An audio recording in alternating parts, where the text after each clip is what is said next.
Hello friends, मैं अंबिका कुमारी और आप देख रहे हैं लेट्स लर्न विथ अंबिका। तो स्वागत है आपका बिहार एस्टेट के हम प्रैक्टिस सेट पे यहाँ पे चल रहे हैं। प्रैक्टिस सेट भी नहीं, मैं यहाँ पे कहूँगी ये आपका प्रीवियस ईयर क्वेश्चन है सारा, जो भी आज मैं आपको कराऊँगी। कल भी मैंने आपको प्रीवियस ईयर क्वेश्चन करवाया था, जो कि 11 सितंबर 2023 का सेकेंड शिफ्ट का क्वेश्चन है। और यहाँ पे आपको सारे क्वेश्चन और आंसर जो है एक्सप्लेनेशन के साथ दिए गए हैं। तो इसकी पीडीएफ बना के मैंने आपको दे दी है, मेरे टेलीग्राम पे आपको मिल जाएगी, जाके ज़रूर उसको बार बार रिवीजन कीजिए। अभी आपके देखिए इतने एक शॉर्ट टाइम पे आपके लिए सबसे बेहतर तरीका जो है वो है प्रीवियस ईयर क्वेश्चन, जिसके वजह से आप बहुत अच्छे से जो है तैयारी समझ सकते हैं, पैटर्न को समझ सकते हैं कि किस प्रकार से आपके प्रश्न पूछे जा रहे हैं। तो कल जो हमने प्रश्न किए उसमें आपको देख के ये समझ में आ गया होगा कि क्वेश्चंस किस तरह के आपके देखने को मिल रहे हैं। अब जैसे कि आपका पर्यायवाची है या फिर मुहावरे हैं, वर्ण विचार हैं, शब्द विचार यहाँ पे हैं, ये सब प्रश्न आपके बहुत ज़्यादा पूछे गए हैं। और अगर मैं डिफ़िकल्टी लेवल की बात करूँ तो मुझे लगता है सबसे ज़्यादा जो है आपको ध्यान देने की ज़रूरत है वो है छंद, जो कि बहुत डीप में आपसे पूछा जा रहा है। वर्णिक छंद पे बहुत ज़्यादा फोकस किया है इन्होंने।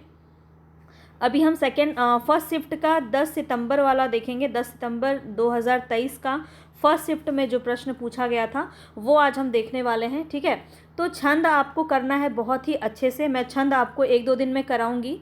इसके अलावा रस को बहुत अच्छे से आपको करना है। रस आज आपको रस का वीडियो मिल जाएगा पूरा डिटेल में, तो उसको आप अच्छा से समझ पाइएगा और बहुत ज़रूरी है, क्योंकि रस से प्रश्न आपका बहुत डिटेल में पूछा जा रहा है। काव्य गुण से प्रश्न आपका पूछा जा रहा है, ये मैं आपको करवा चुकी हूँ, तो इसका आप नहीं देखे हैं तो जाके वीडियो ज़रूर देखिए। काव्य गुण आपको डिटेल में मिलेगा, कॉन्सेप्ट भी है और साथ में कुछ प्रश्न भी उसमें आपको करवाए गए हैं। सबका पीडीएफ भी मैं आपको दे रही हूँ, तो ज़रूर आप टेलीग्राम पे जुड़ जाइए। लिंक आपको मेरे डिस्क्रिप्शन बॉक्स में मिल जाएगा, वहाँ से आप मुझे फॉलो कर सकते हैं और वहाँ पर आपको सारे ही पीडीएफ मिल जाएंगे, ठीक है। और भी आपको किस चीज़ की ज़रूरत होगी आप मुझे वहाँ पर बोल सकते हैं, तो एक अच्छा वहाँ पे हमारा कन्वर्सेशन भी हो सकता है। जो भी आपको ज़रूरत हो वहाँ से आप मुझे बता सकते हैं। तो छंद और रस अभी बाकी है हमारा, तो रस तो आज मैं आपको करवाऊँगी।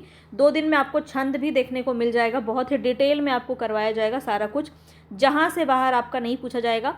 मैं इसलिए आपको बोल रही हूँ क्योंकि प्रीवियस एक क्वेश्चन से देखिए आपको बहुत अच्छे से समझ में आ गया होगा। कल का वीडियो आपने देखा होगा तो कितना सारा क्वेश्चन जो है आपका छंद से पूछा गया है और जो कि बहुत डिटेल में है। इसके बाद जो है शब्द शक्ति आपको बहुत ही अच्छे से करवाया गया है। अभी 2-3 दिन पहले ही करवाया है। शब्द शक्ति जाके ज़रूर देखिएगा, आपको बहुत ही अच्छे से समझ में आ जाएगा, क्योंकि बहुत ही आसान भाषा में बहुत सरल तरीके से मैंने आपको शब्द शक्ति बताया है और डिटेल में बताया है, जहाँ से प्रश्न आपका बहुत अच्छे से बन रहा है। और हूबहू प्रश्न जो है वहाँ पे आपको एस्टेट वाले एग्ज़ाम में भी देखने को मिला होगा, जो हमने शब्द शक्ति में कराया था, ठीक है। तो कॉन्सेप्ट अगर आप समझ जाएंगे ना, क्वेश्चन लगाना कोई बड़ी बात नहीं है। तो सबसे बड़ी बात है कि कॉन्सेप्ट आपको पता होना चाहिए। तो एक बहुत अच्छा जो है बाउंड्री आपको यहाँ से समझ में आ रहा होगा कि कैसा प्रश्न पूछा जा रहा है। सबसे ज़्यादा तो देखिए सारे ही टॉपिक आपका यहाँ पे टच किया गया है, सारे टॉपिक से प्रश्न पूछा जा रहा है। संधि से प्रश्न आपका बहुत पूछा गया है, संधि, समास, अलंकार, रस, छंद और काव्य गुण, शब्द शक्ति, इतना आपको कर लेना चाहिए, क्योंकि इसके बाद वाला जो है ना वो हर कोई कर लेगा। क्योंकि इसके बाद वाला जो चीज़ है, जैसे वर्ण से प्रश्न है या फिर लिंग से प्रश्न है, मुहावरा है, पर्यायवाची है, या फिर ये सब इजी है, विशेषण पूछा जाए, क्रिया पूछा जाए, ये सारे लोग कर लेंगे, इजी होता है, हर किसी के लिए आसान है। तो जहाँ पे ज़रूरत है आपको ये सारी चीज़ें बहुत इंपॉर्टेंट है, क्योंकि बीपीएससी जो आपका एग्ज़ाम होने वाला है, चाहे 3.0 री एग्ज़ाम हो या फिर 4.0 आपका एग्ज़ाम हो, यहाँ से क्वेश्चन आपका जो है देखिए हिंदी के किसी भी एग्ज़ाम में आपका ये बेनिफिशियल है। तो आपको ये सारे टॉपिक को बार बार देखना है, बहुत अच्छे से देखना है। इसीलिए मैं आपको पीडीएफ भी दे देती हूँ, ताकि आपको उसको रिवीजन करने में आसानी हो। और ये जो प्रश्न आज मैं आपको करवाने वाली हूँ, इसका भी आपको पीडीएफ मिल जाएगा, ताकि आप इसके सभी एक्सप्लेनेशन को अच्छे से देख पाएँ, ताकि इससे और आपका कॉन्सेप्ट क्लियर हो। आज जो प्रश्न मैं आपको करा रही हूँ, आपको क्या करना है, ध्यान से मेरी बात को सुनेंगे और बिल्कुल फॉलो करना है आपको वो चीज़, ताकि आपका एस्टेट बहुत ही आसानी से आप क्लियर कर पाएंगे। तो देखिए, मैं आपको जो प्रश्न करवाऊंगी, आपको ये देखना है कि कौन सा टॉपिक में आप क्वेश्चन का आंसर नहीं दे पाएँ। आपको मेरे आंसर देने से पहले आपको अपना आंसर देना है, चाहे तो कमेंट बॉक्स में लिख सकते हैं आप आंसर को, ताकि चीज़ें आपको और अच्छे से याद हो जाएं। ठीक है, जो आपको समझ में नहीं आ रहा है उसको नोट करना है कि प्रश्न नंबर इतना आपसे नहीं बना, और जब मैं आपको पीडीएफ दूंगी तो आप पीडीएफ से देख के उस टॉपिक से रिलेटेड जो कॉन्सेप्ट आपके इसमें दिए गए हैं उसको देख के आप समझ लीजिएगा। तो आसान है, देखिए सिर्फ प्रैक्टिस करना नहीं है, आपको एनालिसिस भी करना है कि कौन सा टॉपिक आपसे छूट रहा है, क्योंकि ये सिर्फ यहीं तक सीमित नहीं है, आगे बीपीएससी के एग्ज़ाम में जिससे आपको जॉब मिलने वाली है उसके लिए बहुत बेनिफिशियल है, क्योंकि वहाँ से प्रश्न आपका पूछा जाता है। तो चलिए अब हम स्टार्ट करते हैं यहाँ पे बिना देरी किए।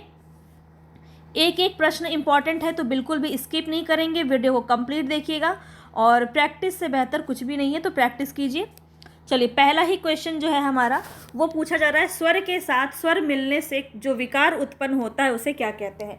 अब आपको ध्यान से यहाँ पे ये समझना है कि यहाँ वर्ण दिया है, यहाँ पे शब्द दिया है या स्वर दिया है। तो देखिए यहाँ पे क्या हो जाएगा, आपका शब्द के साथ शब्द मिलता है तो कुछ और होता है, स्वर के साथ वर्ण के साथ, सबका अलग अलग आंसर है। तो इसी बात को आपको ध्यान से देना है, क्वेश्चन को हड़बड़ी में ना पढ़ें, ध्यान से पढ़ें, और क्या इसका राइट आंसर है ये आपको बताना है। तो देखिए, वर्ण के साथ वर्ण का मेल होता है, संधि कहलाता है। ठीक है, अब यहाँ पे सारे ही ऑप्शन आपके संधि के दिए हुए हैं, तो स्वर के साथ स्वर के मेल को जो विकार, वहाँ पे जो परिवर्तन, विकार मतलब परिवर्तन उत्पन्न होता है, उसको हम क्या कहेंगे, स्वर संधि कहेंगे। ठीक है, तो आपके संधि के कितने भेद होते हैं, जो भी जानकारी आपके पास है वो आप कमेंट बॉक्स में लिख सकते हैं, ताकि आपको सारी चीज़ें याद हो जाएं। देखिए, कुछ भी लिखते रहने से क्या होता है, आपका जो ब्लड सर्कुलेशन है वो होते रहता है, जिसके वजह से आपको नींद नहीं आएगा, आपको मतलब आपको ध्यान आपका केंद्रित रहेगा, तो आप चीज़ों को ज़्यादा ग्रहण कर पाएंगे। तो इसीलिए आप कमेंट बॉक्स में बता भी सकते हैं, ताकि आपको और भी अच्छे से याद होता रहे। तो यहाँ पे पहला ऑप्शन यही हो जाएगा। मैं कॉन्सेप्ट आपको नहीं बताऊंगी, यहाँ पे सिर्फ हम प्रैक्टिस कर रहे हैं, तो सिर्फ प्रैक्टिस करेंगे। यहाँ पे जो भी बातें आपको दी गई हैं वो मैं आपको पीडीएफ दे दूंगी, आप वहाँ से देख लीजिएगा। ठीक है, चलिए आगे बढ़ते हैं। विद्यालय का संधि विच्छेद बहुत ही सिंपल सा प्रश्न है, और विद्याधन आलय, आपको क्वेश्चन का आंसर मुंह पे एकदम याद होना चाहिए कि आप सीधा आंसर ढूंढें यहाँ पे। तो विद्याधन आलय एक ही जगह है, ए ऑप्शन आपका बिल्कुल सही हो जाएगा। आगे चलते हैं, सर्वोत्तम का संधि विच्छेद क्या होगा। मेरे प्रश्न का आंसर देने से पहले आपको आंसर कर लेना है, सर्वोत्तम शब्द का संधि विच्छेद क्या होगा। इसलिए मैं आपको 1-2 मिनट का पॉज देती हूँ, ताकि आप अपना आंसर यहाँ पे मार्क कर लें, अपना एनालिसिस कर पाएँ। तो यहाँ पे जो है तीसरे नंबर का प्रश्न का आंसर है सर्वधन उत्तम, सी ऑप्शन यहाँ पे आपका सही हो जाएगा। ईमानदारी से आप बताइएगा कि कितना मार्क्स आपका बना। ठीक है, 100 आउट ऑफ कितना बना आपका, मुझे कमेंट बॉक्स में ज़रूर बताइएगा, ताकि मुझे ही पता चलता रहे कि कितनी तैयारी आपकी बेहतर हो सकी है यहाँ पे। और समय बहुत कम है, 18 से एग्ज़ाम है, लेकिन उम्मीद है, उम्मीद क्या, यहाँ पे सुनने में आ रहा है, न्यूज़ में चल रहा है कि आपका एग्ज़ाम जो है वो डिले भी हो सकता है, पर पता नहीं, अभी कुछ ऐसा न्यूज़ नहीं है, तो अभी हम अपना प्रैक्टिस करते रहेंगे। चलिए स्टार्ट करते हैं यहाँ पे और आगे बढ़ते हैं 4th नंबर क्वेश्चन पे। उच्चारण का बताना है यहाँ पे संधि विच्छेद क्या होगा। तो आपसे संधि विच्छेद आप टॉपिक नोट कर सकते हैं कि किस किस टॉपिक से प्रश्न पूछा जा रहा है, तो ये होता है सही तरीका आपका पढ़ने का। अब यहाँ पे देखिए, हलंत होना बहुत ज़रूरी होता है। 2 जगह उत धन चारण है, यहाँ भी उत धन चारण है, लेकिन हलंत जहाँ होगा हम वहीं जाएंगे, बी ऑप्शन यहाँ पे आपका सही हो जाएगा। आगे बढ़ते हैं, नेक्स्ट है यहाँ पे आपका महोजस्वी का बताना है। महोजस्वी का संधि विच्छेद क्या होगा। मता ओजस्वी, महो धन जस्वी, म धन होजस्वी, या फिर महोज धन स्वी, बताएंगे यहाँ पे राइट ऑप्शन क्या हो जाएगा। तो मता धन ओजस्वी, यहाँ पे ए ऑप्शन आपका सही हो जाएगा। आगे चलते हैं नेक्स्ट क्वेश्चन पे। समास का अर्थ क्या होता है बताना है। तो क्या विस्तार करना होता है, संक्षेप, लंबा, इनमें से कोई नहीं। तो यहाँ पे आपका राइट ऑप्शन क्या हो जाएगा, संक्षेप करना होता है। समास का अर्थ जो है वो संक्षेप करना होता है। बड़े बड़े शब्द को छोटे शब्दों में हम संक्षेप करके समास में प्रयोग करते हैं, समासिक शब्द का प्रयोग करते हैं। तो बी ऑप्शन यहाँ पे आपका सही हो जाएगा। आगे चलते हैं। जिस समास का पहला पद संख्यावाचक होता है उसे हम क्या कहते हैं। बहुत ही ईजी प्रश्न है। ऐसे प्रश्न जो है आप सभी कर सकते हैं बहुत ही आसानी से। और द्विगु यहाँ पे जो है आपका बी ऑप्शन बिल्कुल सही हो जाएगा। आगे चलते हैं। घनश्याम में कौन सा समास है, बताएंगे। घनश्याम में कौन सा समास है, तो घनश्याम में यहाँ पे हो जाएगा बहुव्रीहि समास। सी ऑप्शन आपका बिल्कुल सही हो जाएगा। आगे चलते हैं। आगे बताना है तमदाता शब्द का समास क्या होगा। अब देखिए ये जो प्रश्न है ना, इसमें आपका ऑप्शन डी दिया हुआ है आयोग के द्वारा, लेकिन इसमें बहुत आयोग को इसमें चैलेंज किया गया था। तो यहाँ पे आयोग ने जो है डी माना है इसको, ठीक है। हालांकि तमदाता मतलब क्या होता है, तम यानी कि अंधकार को प्रदान करने वाला। तो आयोग ने जो डी माना है जो कि गलत है। तमदाता जो है तत्पुरुष में हमने देखा है कि अंतिम पद जो होता है उत्तर पद वो प्रधान होता है तत्पुरुष समास में, लेकिन यहाँ पे तम जो है ये प्रधान है, ठीक है, अंधकार को प्रदान करने वाला। तो यहाँ पे अंधकार ज़्यादा प्रधान है, तो यहाँ पे नहीं होना चाहिए था तत्पुरुष, लेकिन आयोग ने माना है इसको। चलिए आगे बढ़ते हैं। जलज में बताएंगे। जलज शब्द में समास छाटना है तो कौन सा जलज में हो जाएगा। अव्ययी भाव समास, कर्मधारी समास, तत्पुरुष समास या फिर बहुव्रीहि समास। तो यहाँ पे आपका सही है क्या हो जाएगा, बताएंगे। बहुव्रीहि समास, डी ऑप्शन आपका बिल्कुल सही हो जाएगा। जलज यहाँ पे किसके लिए प्रयोग में आ रहा है, कमल के लिए प्रयोग में आ रहा है। तो जब हम तीसरे की बात करते हैं रूढ़ हो जाता है, तो वहाँ पे आपका देखिए ये जो है आपका गद्यांश दिया हुआ है, तो गद्यांश को हम रहने देते हैं। ये भी आपका गद्यांश है, ठीक है। गद्यांश को यहाँ पे नहीं करते हैं, गद्यांश को रहने देते हैं, ज़्यादा नहीं है, 4 ही 5 क्वेश्चन है। तो देखिए इसको तो आप देख सकते हैं। दुख और सुख में कौन सा समास है, तो ये तो आपका व्याकरण के अंदर आ गया। दुख सुख में कौन सा समास है, तो यहाँ पे आपका कौन सा हो जाएगा, द्वंद्व समास हो जाएगा, बी ऑप्शन। आगे चलते हैं। ये आपका जो गद्यांश वाला प्रश्न है ना उसको हम रहने देते हैं। देखिए यहाँ पे बोला जा रहा है भगवान का पर्यायवाची क्या होगा, तो प्रभु, ईश्वर, परमात्मा तीनों ही हो जाएंगे, डी ऑप्शन सही हो जाएगा। चलिए आगे देखते हैं। वाक्यों में प्रयुक्त शब्द क्या कहलाते हैं। वाक्यों में प्रयुक्त शब्द क्या कहलाते हैं, अक्षर कहलाते हैं, वर्ण कहलाते हैं, पद कहलाते हैं। तो आपको मैं कई बार बता चुकी हूँ, वाक्यों में जो प्रयुक्त शब्द होते हैं वो आपके पद कहलाते हैं।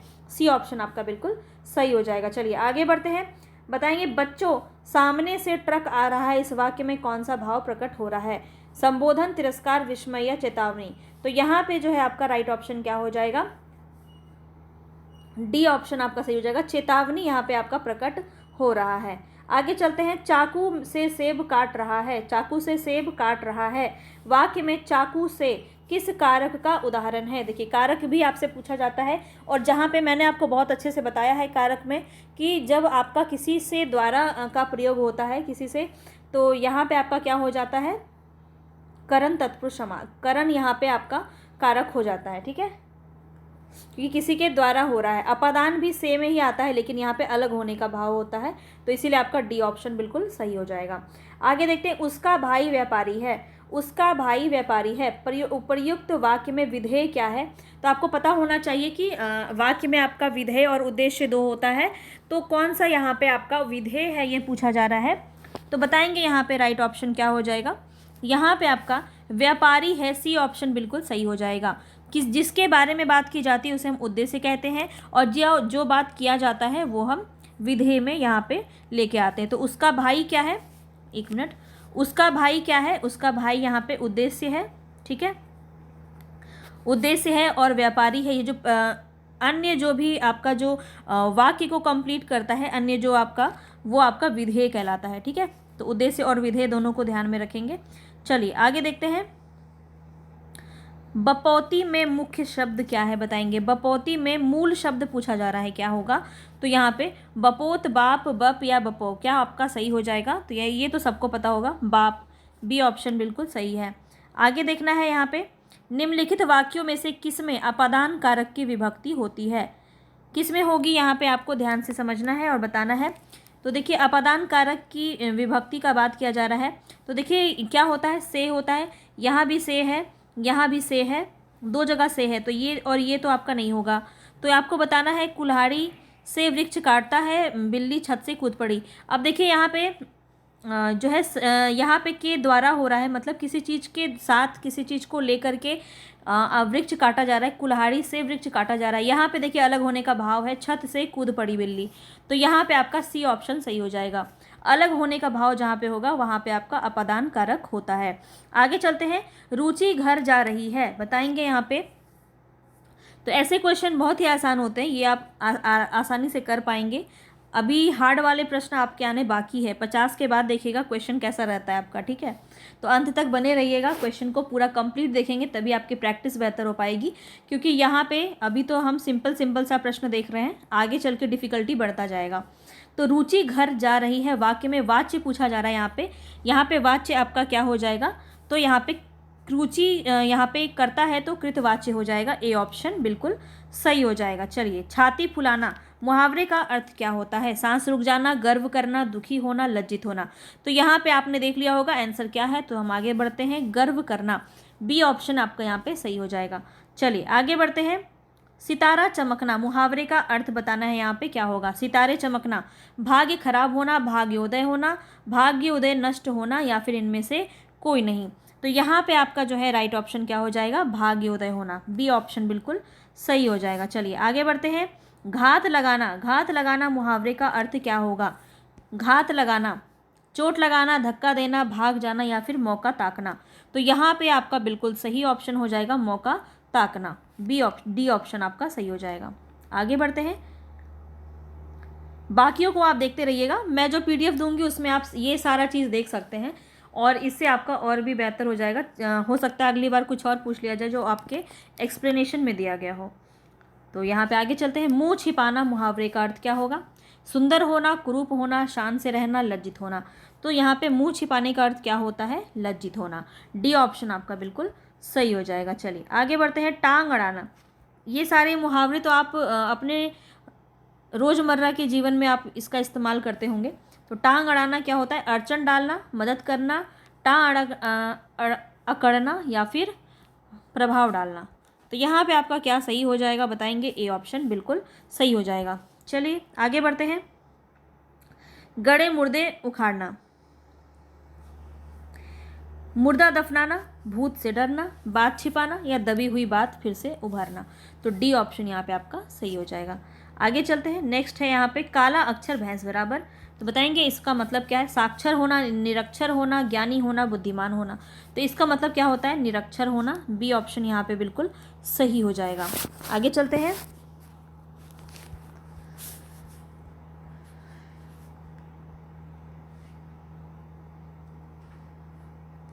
नेक्स्ट क्वेश्चन है यहाँ पे, कलम तोड़ना, कलम तोड़ना मुहावरे का अर्थ क्या है, अर्थहीन लिखना, बढ़िया लिखना, दोषपूर्ण लिखना, कलम खरीदना।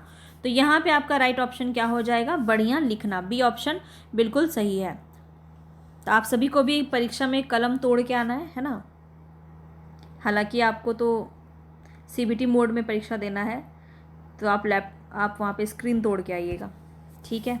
चलिए, इनमें से कौन सा वाक्य अशुद्ध है, अशुद्ध वाक्य बताना है, मकड़ी जाला बुन रही है, इसी कार्य में तुम्हारी भलाई है, चूहे कपड़े कुतर गया, विधवा विलाप करके रोने लगी। अशुद्ध बताना है आपको, यहाँ पे कौन सा सही हो जाएगा, विधवा विलाप करके रोने लगी, बताएंगे।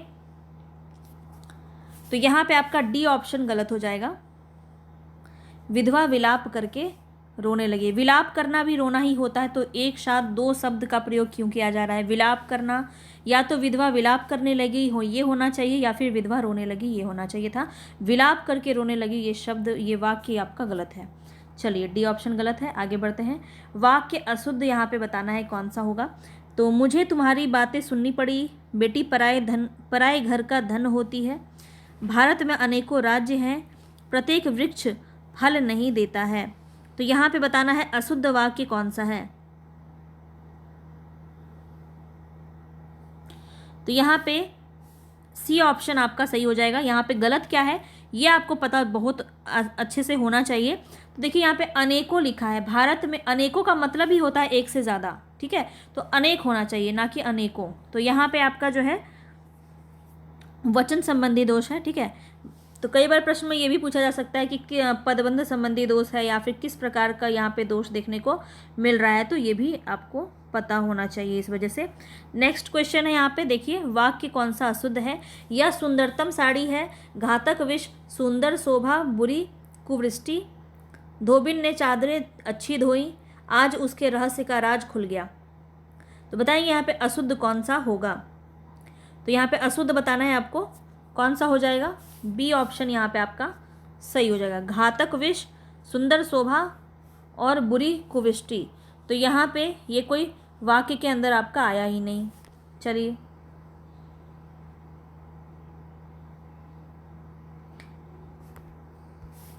वाक्य अशुद्ध बताना है यहाँ पे भी आपको। रमेश बैलों को रस्सी से बांधकर लाया, माँ ने कहानी सुनाई, उसके विरुद्ध मुकदमा चलाया गया, वे आज मथुरा से आएंगे। बताएंगे अशुद्ध वाक्य कौन सा होगा।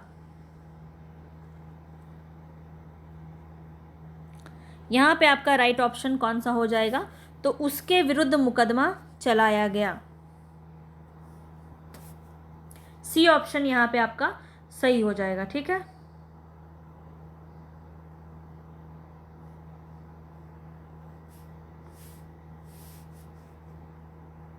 नेक्स्ट है यहाँ पे, इनमें से कौन सा वाक्य अशुद्ध है।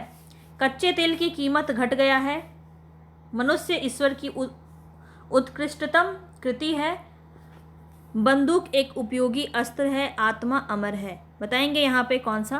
तो सुनते ही आपको गलत लग गया होगा, कच्चे तेल की कीमत घट गई है, घट गया है नहीं होगा, तो यहाँ पे ए ऑप्शन गलत है। आगे चलते हैं, राधा की गुड़िया बहुत सुंदर है। देखिए यही मैं बोल रही थी कि आपसे पूछा जा सकता है कि अच्छा यहाँ पे पदबंध पूछा जा रहा है। चलिए पदबंध पर हम आ गए हैं। प्रत्येक यहाँ पे आपका जो है टॉपिक से प्रश्न लिया गया है, ये आप देख सकते हैं। पदबंध भी काफ़ी इंपॉर्टेंट है।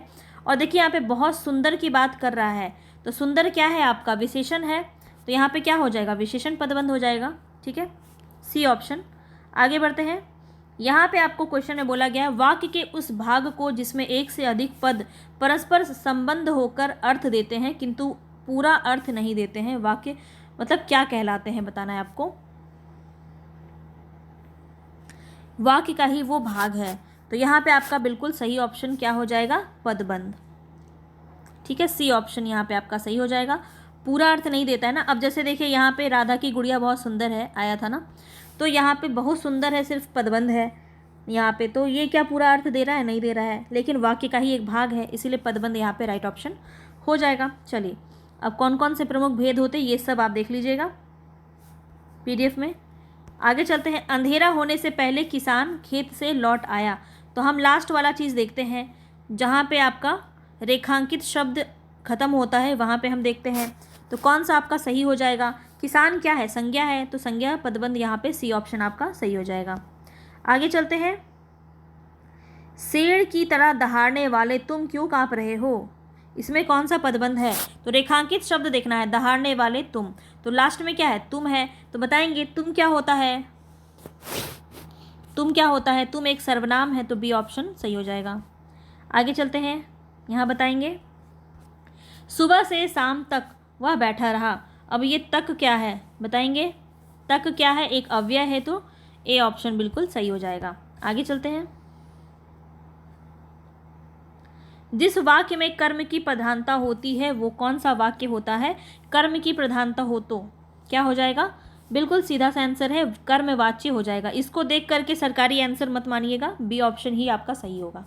चलिए आगे देखते हैं, मोहन चित्र बनाता है, इसमें कौन सा वाच्य है, मोहन चित्र बनाता है, तो यहाँ पे मोहन आ गया ना, तो वाच्य क्या हो जाएगा, मोहन आ गया तो कर्ता आ गया, कर्ता आ गया तो कृतवाच्य हो जाएगा, ए ऑप्शन आपका बिल्कुल सही हो जाएगा। आगे बढ़ते हैं, मुझसे ऐसी बातें नहीं सुनी जाती, इस वाक्य में क्रिया किसके अनुसार है, यहाँ पे क्रिया बताना है आपको, इस वाक्य में क्रिया किसके अनुसार है, कर्म के अनुसार है, कर्ता के अनुसार है, या फिर भाव के अनुसार है। मुझसे ऐसी बातें नहीं सुनी जाती, बेसिकली आपको ये बताना है कि इसमें कौन सा वाच्य है। ठीक है, तो बताएंगे यहाँ पे कौन सा सही हो जाएगा,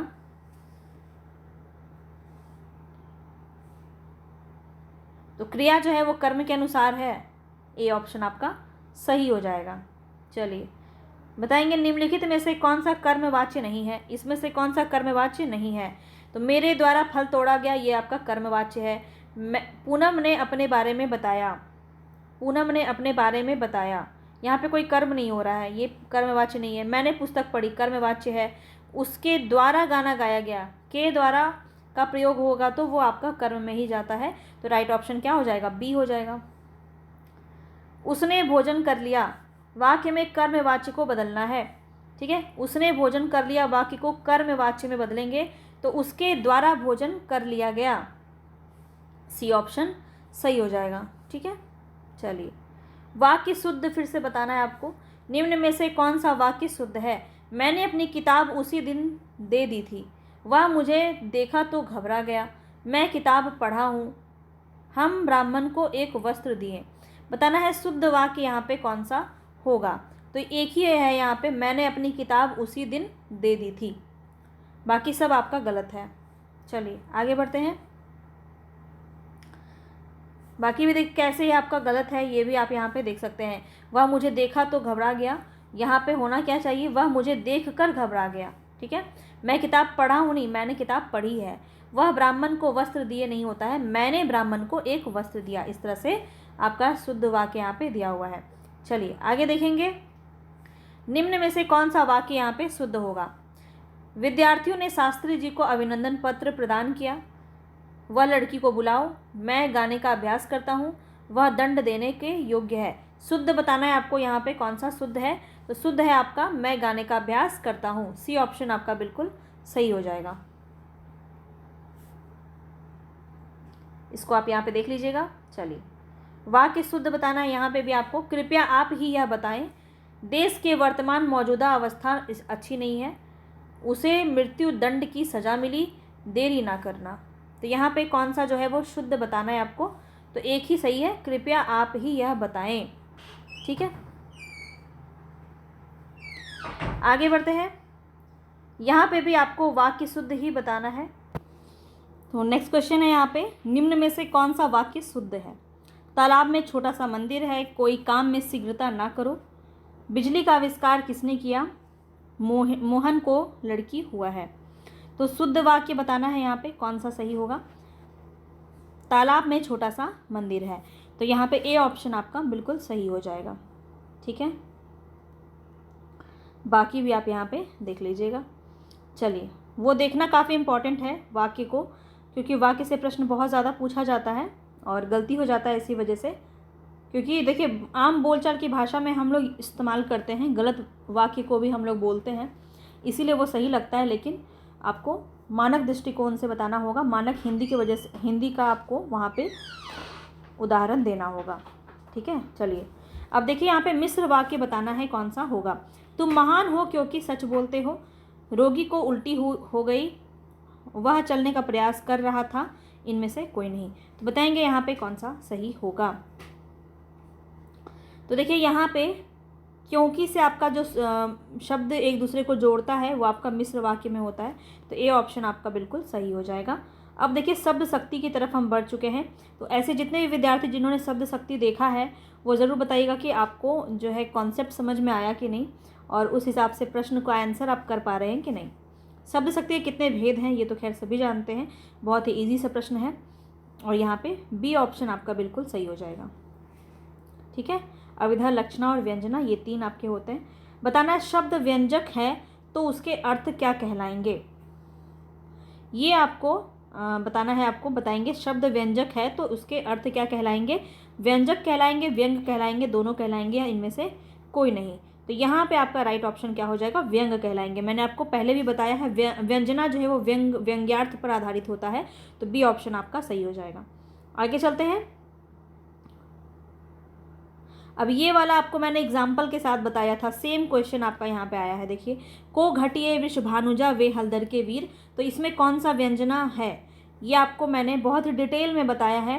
तो यहाँ पे देखिए सबसे पहले अगर पूछा जाए कौन सी शब्द शक्ति है तो वो व्यंजना हो जाती, पर यहाँ पे आपके व्यंजना के भेद से प्रश्न पूछा गया है, तो डिटेल में प्रश्न किया गया है और डिटेल में मैंने आपको सारे कॉन्सेप्ट बताए हैं, तो आप बहुत ही आसानी से इसका आंसर कर पाएंगे। बताएंगे शाब्दिक व्यंजना है या अर्थी व्यंजना है या दोनों है या इनमें से कोई नहीं। तो यहाँ पे आपका राइट ऑप्शन क्या हो जाएगा, शाब्दी व्यंजना, क्योंकि आप सबको पता है यहाँ पे अनेकार्थक की बात की जा रही है, और जहाँ पे यहाँ पे अनेकार्थक की बात की जाए, श्लेष अलंकार की बात की जाए, वहाँ पे क्या हो जाता है, शाब्दी अलंकार, शाब्दी व्यंजना हो जाता है। ठीक है, तो यहाँ पे आपका ए ऑप्शन सही हो जाएगा।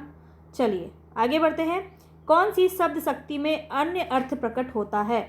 ये भी प्रश्न काफ़ी इंपॉर्टेंट और काफ़ी इजी होगा। आपने अगर पूरा वीडियो कंप्लीट देखा होगा तो आप इसका आंसर बहुत ही आसानी से कर पाएंगे। शब्द शक्ति में अन्य अर्थ किस में प्रकट होता है? तो व्यंजना में प्रकट होता है। सी ऑप्शन यहाँ पे आपका बिल्कुल सही हो जाएगा। ठीक है,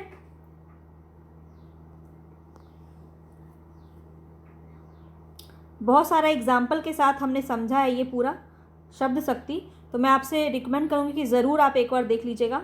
एक बार देखने के बाद आपको उसको दोबारा देखने की ज़रूरत नहीं पड़ेगी, इतने अच्छे से आपको समझ में आ जाएगा।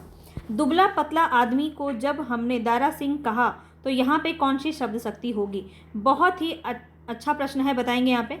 रस होगा, अलंकार होगा, अविधा होगा, व्यंजना होगा, क्या होगा? तो यहाँ पे आपका राइट ऑप्शन क्या हो जाएगा, व्यंजना हो जाएगा। ठीक है,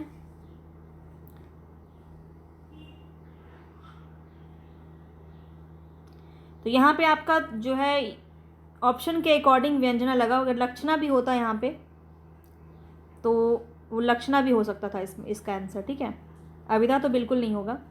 चलिए आगे बढ़ते हैं। सुमनों की मुस्कान तुम्हारी, सुमनों की मुस्कान तुम्हारी में अलंकार कौन सा होगा?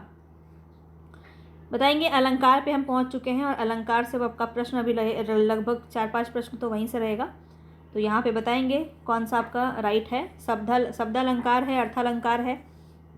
देखिए कई बार आपको जो है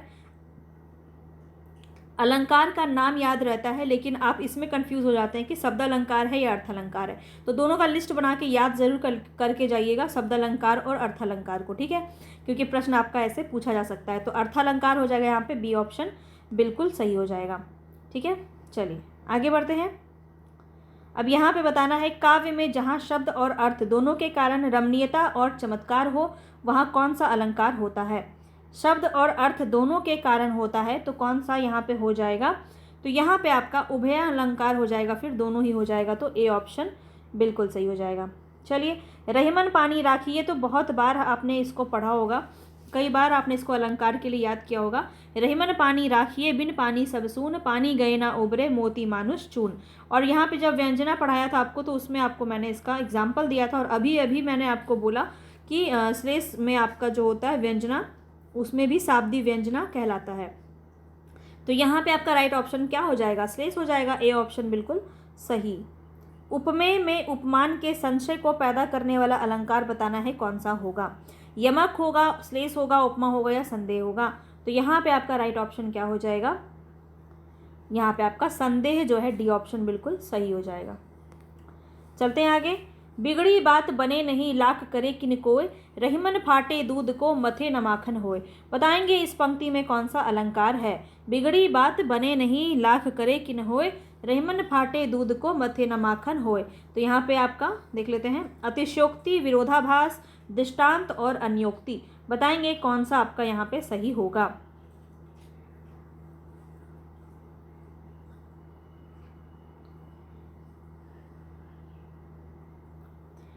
तो यहाँ पे जो है आपका दृष्टांत सही हो जाएगा, सी ऑप्शन बिल्कुल सही हो जाएगा। चलिए आगे देखते हैं। नेक्स्ट क्वेश्चन है यहाँ पे आपका, खोले जू किवार तुमको ही एती बाट, रही नाम है हमारी बसी कानन पहाड़ में। बताएंगे इसमें कौन सा अलंकार है? तो यहाँ पे आपका सारे ही अनुप्रास अलंकार के अंदर, अच्छा अलग भी दिया हुआ है, तो बताएंगे यहाँ पे छेकानुप्रास अलंकार है, लाटानुप्रास है, वक्रोक्ति है या श्लेष है? कौन सा यहाँ पे आपका सही हो जाएगा? तो यहाँ पे आपका हो जाएगा वक्रोक्ति अलंकार, सी ऑप्शन यहाँ पे आपका बिल्कुल सही हो जाएगा। अलंकार का शाब्दिक अर्थ क्या होता है? बताएंगे अलंकार का शाब्दिक अर्थ क्या होता है? वस्त्र, वर्ण, आभूषण, विशिष्ट। बताएंगे यहाँ पे कौन सा सही हो जाएगा? तो यहाँ पे आभूषण, यहाँ पे सी ऑप्शन आपका बिल्कुल सही हो जाएगा। चलिए, रघुपति राघव राजा राम में कौन सा अलंकार है? बताएंगे। तो बहुत ही ईजी सा है, सब में वर्ण की आवृत्ति, र वर्ण की आवृत्ति हो रही है तो अनुप्रास हो जाएगा, यहाँ पे बी ऑप्शन बिल्कुल सही है। चलिए आगे देखिए, काली घटा का घमंड घटा, बताएंगे इसमें कौन सा अलंकार है। ये सारे जो है आप जब अलंकार पढ़ना शुरू करते हैं ना, तो यही सब सिंपल सिंपल उदाहरण से आप इसको समझते हैं, और वही एग्जाम्पल आपको यहाँ पे दे दिया गया है। तो बहुत हार्ड नहीं है, बहुत ही आसान क्वेश्चन है। तो यहाँ पे यमक आपको पता होगा, सी ऑप्शन बिल्कुल सही है। चलिए आगे बढ़ते हैं। एक म्यान में दो तलवारें कभी नहीं रह सकती, बताएंगे इसमें आपका कौन सा अलंकार हो जाएगा। एक म्यान में दो तलवारें कभी नहीं रह सकती, बताएंगे इसमें कौन सा अलंकार होगा। तो इसमें दृष्टांत अलंकार हो जाएगा, ए ऑप्शन बिल्कुल सही। ठीक है, सामान्य या दोनों विशेष वाक्य में बिंब प्रतिबिंब का भाव होता है, वहाँ पे दृष्टांत अलंकार कहलाता है।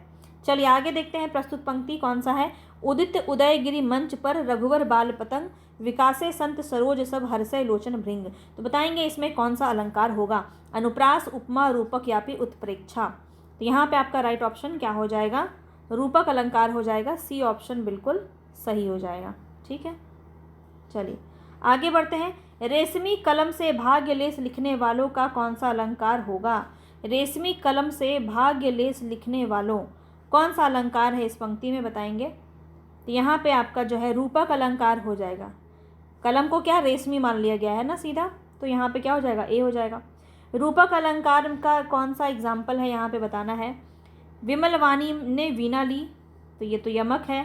काली घटा का घमंड घटा, अभी हमने देखा, ये भी यमक है। माया दीपक नर पतंग, और सीता का मुख मानो चंद्रमा है। तो मानो मनु दिया रहता है तो उत्प्रेक्षा हो जाता है।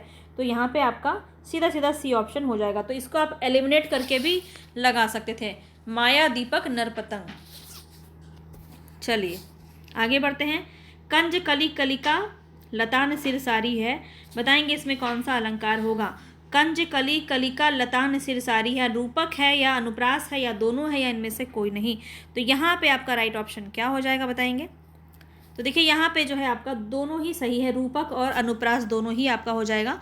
क और क का वर्णावृत्ति भी हो रही है और रूपक भी हो जाएगा यहाँ पे। ठीक है, चलिए आगे बढ़ते हैं।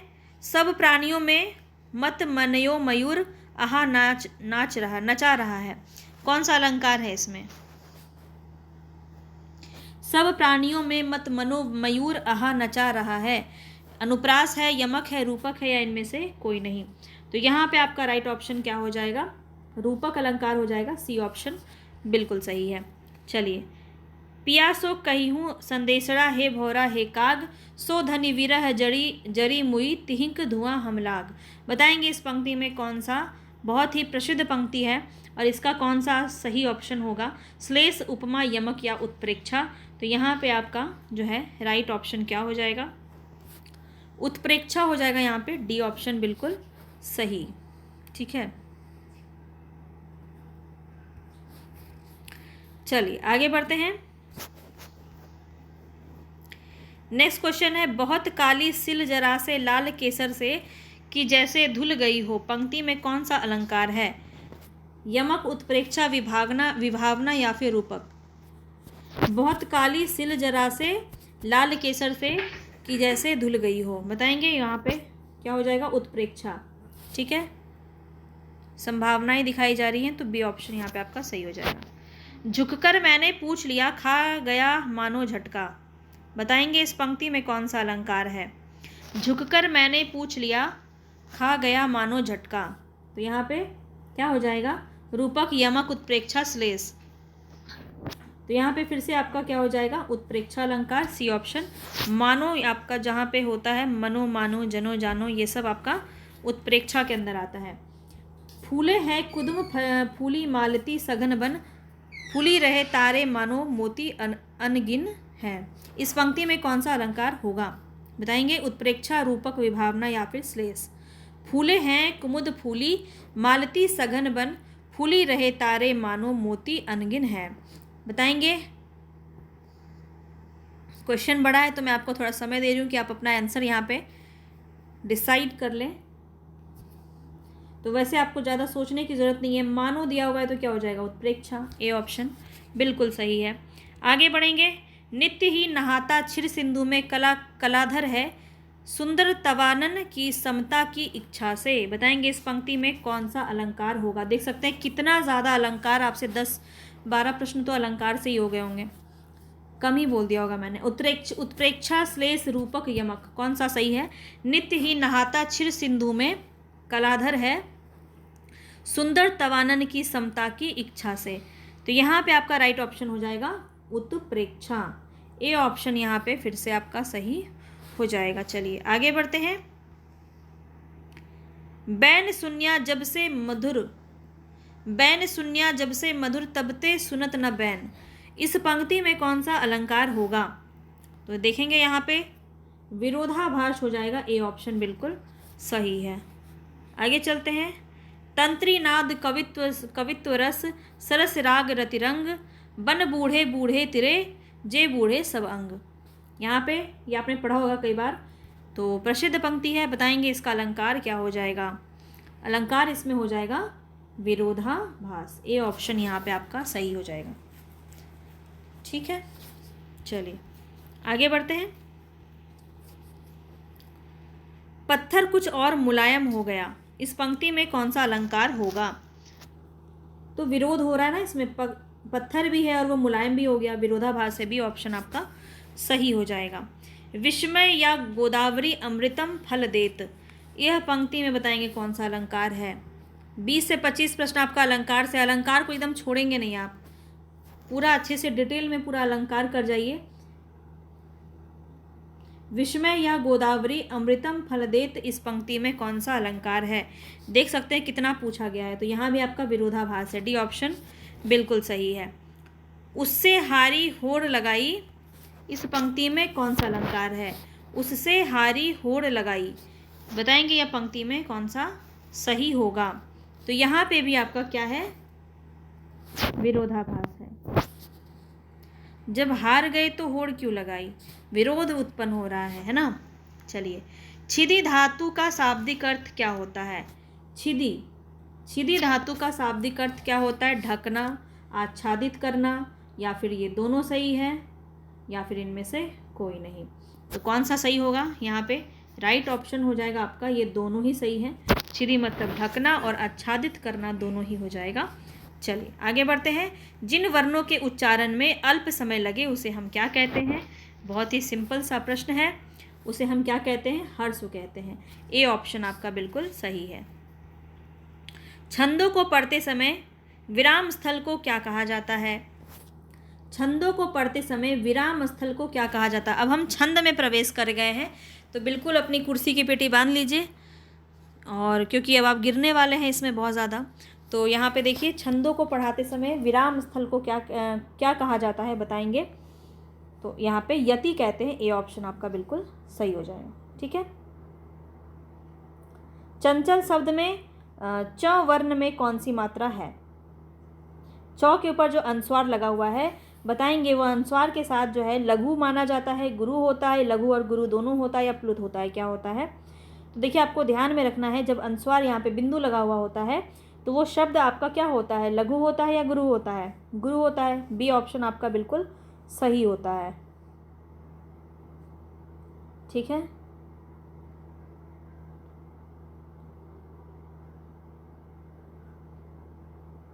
भगन में कितने लघु और गुरु का वर्ण होता है? बताएंगे भगन में कितने।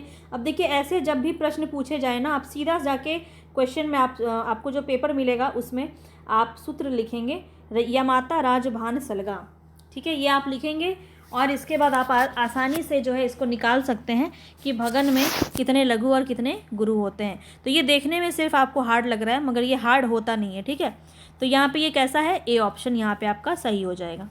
तो ज़्यादा इसमें चिंता करने वाली बात नहीं है। ये आपको गण निकालना सबसे ईजी होता है। अगर मैं छंद में बात करूँ तो सबसे इम्पॉर्टेंट है गण निकालना, और सबसे इजी भी यही होता है, पर देखने में हार्ड भी सबसे ज़्यादा यही लगता है। तो बस आपको तरीका पता होना चाहिए इसका। तो इसका अगर आप सूत्र लिख लेंगे, आप आसानी से याद कर सकते हैं। सूत्र भी बहुत ही ईजी है।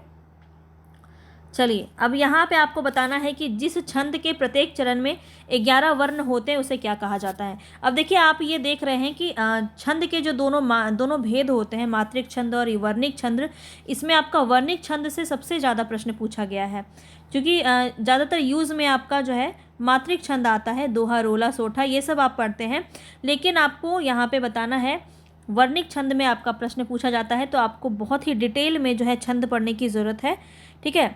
और मैं 1-2 दिन में आपके लिए छंद लेके आ रही हूँ, बहुत ही डिटेल में, बहुत मज़े से पढ़ेंगे। और 86 में आपका राइट ऑप्शन हो जाएगा डी, क्योंकि उपेंद्र वज्रा में भी 11 होते हैं और इंद्र वज्रा में भी 11 होते हैं। दोनों वज्रा है, दोनों में लगा देंगे, 11-11 होता है, ठीक है।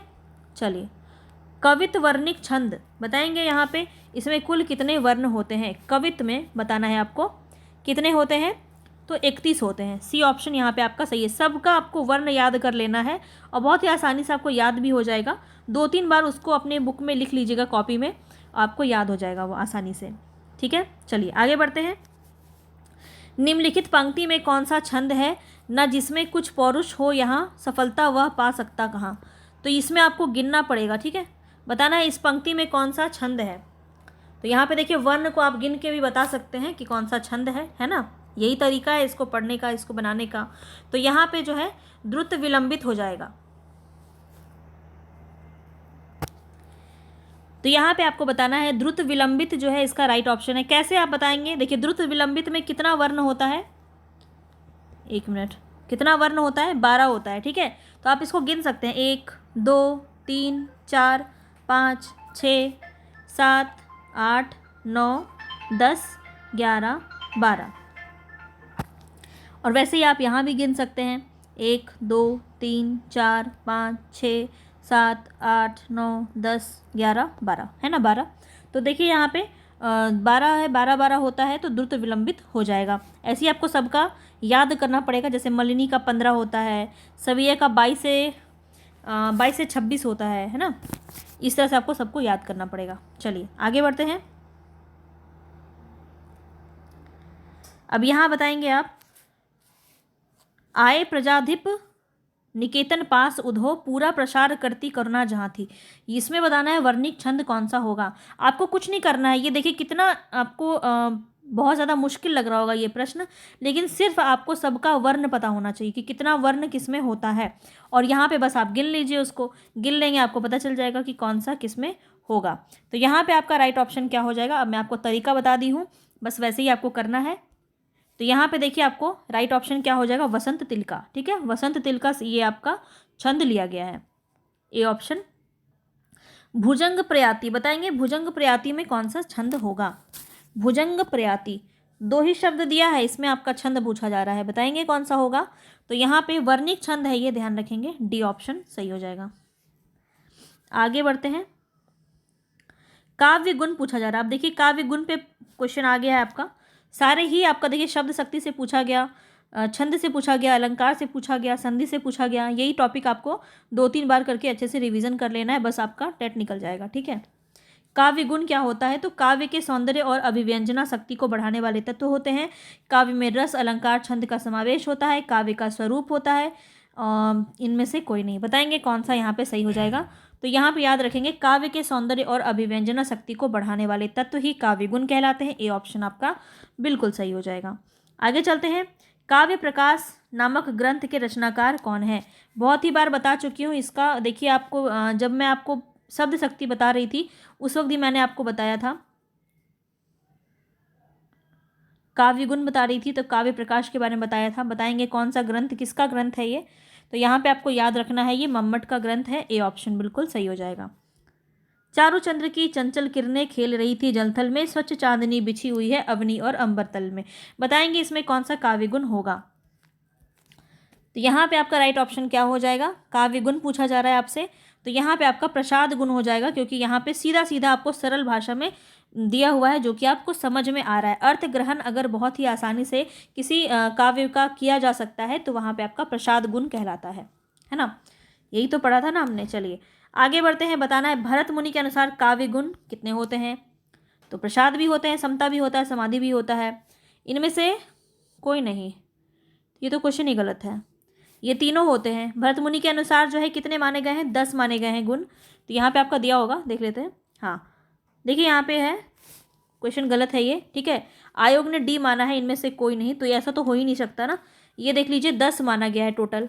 श्लेष, प्रसाद, समता, समाधि, पद, सुकुमारता, अर्थ, शक्ति, उदारता, कांति, माधुर्य और ओज। तो ये क्वेश्चन गलत है। चलिए बहुत सारे क्वेश्चन टेट में इस बार गलत हुए थे, उनमें से एक है ये। चलिए यहाँ बताना है काव्य अलंकार सूत्र वृत्ति, ये भी मैंने आपको बताया था जब मैंने आपको काव्य गुण बताया था, तो ये बताया था काव्य अलंकार सूत्र वृत्ति जो है किसकी रचना होगी। तो बहुत इंपॉर्टेंट है, जो जो अभी मैं करवा रही हूँ ना उसको अच्छे से आपको देखना है। शब्द शक्ति काव्य गुण दोनों ही बहुत अच्छे से देख जाइए, पूरा कंप्लीट आपका अच्छे से हो जाएगा। बताएंगे सूत्र वृत्ति किसकी रचना है, वामन की, दंडी की, भामा या अभिनव गुप्त। कौन सा होगा यहाँ पे राइट ऑप्शन, तो यहाँ पे हो जाएगा आचार्य वामन। आचार्य वामन, ए ऑप्शन आपका यहाँ पे सही हो जाएगा। आगे देखिए, अभिनव गुप्त के अनुसार रस के कितने प्रकार हैं, तो सबके अनुसार मैंने आपको लिखवाया है, ठीक है, बताया है। अभिनव गुप्त के अनुसार बताना है आपको रस के कितने प्रकार हैं, देख सकते हैं प्रश्न आपका पूछा जाता है। तो इनके अनुसार 9 है, ठीक है, ए ऑप्शन यहाँ पे आपका सही हो गया। चलिए आगे बढ़ते हैं। नहीं पराग नहीं मधुर मधु नहीं विकास यही काल, अली कली ही सो बध्यो आगे कौन हवाल। बताएंगे इस पंक्ति में कौन सा रस होगा, रस बताना है यहाँ पे आपको, और बहुत ही श्रृंगार रस का वर्णन है यहाँ पे आपका, ए ऑप्शन बिल्कुल सही हो जाएगा। अब रस यहाँ से आपका शुरू हुआ है, रस का बताना है प्रश्न, और देखिए 4 से 5 प्रश्न आपका रस से पूछा गया है यहाँ पे।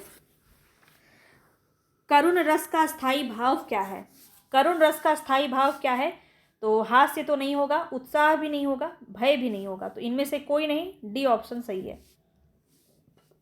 क्योंकि करुण का कौन सा होता है, शोक।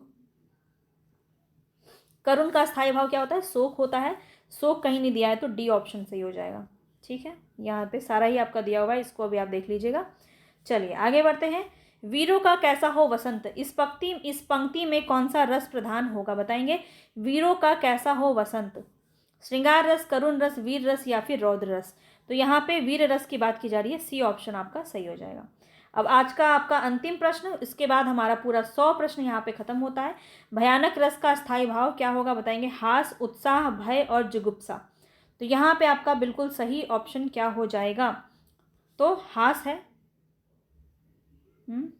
हास कैसे होगा, भयानक रस का स्थायी भाव भय होगा, सी ऑप्शन सही हो जाएगा। ठीक है, चलिए सी ऑप्शन सही हो गया। यहाँ पे भरत मुनि के अनुसार कितने 8 रस बताए गए हैं। आज आपको रस की मैं पूरी क्लास लेके आऊँगी, तो आपको ज़रूर देखना है। और यहाँ पे हमारा पूरा ख़त्म होता है। कल जो है हम 2020 का क्वेश्चन भी करेंगे। 2020 का बहुत ज़रूरी है करना इसको, ठीक है। तो 2020 का देखेंगे यहाँ पे 21 सितंबर का, काफ़ी इम्पोर्टेंट रहेगा, तो ज़रूर देखिएगा। मिलेंगे फिर नेक्स्ट वीडियो में नई प्रैक्टिस सेट के साथ, तब तक के लिए धन्यवाद।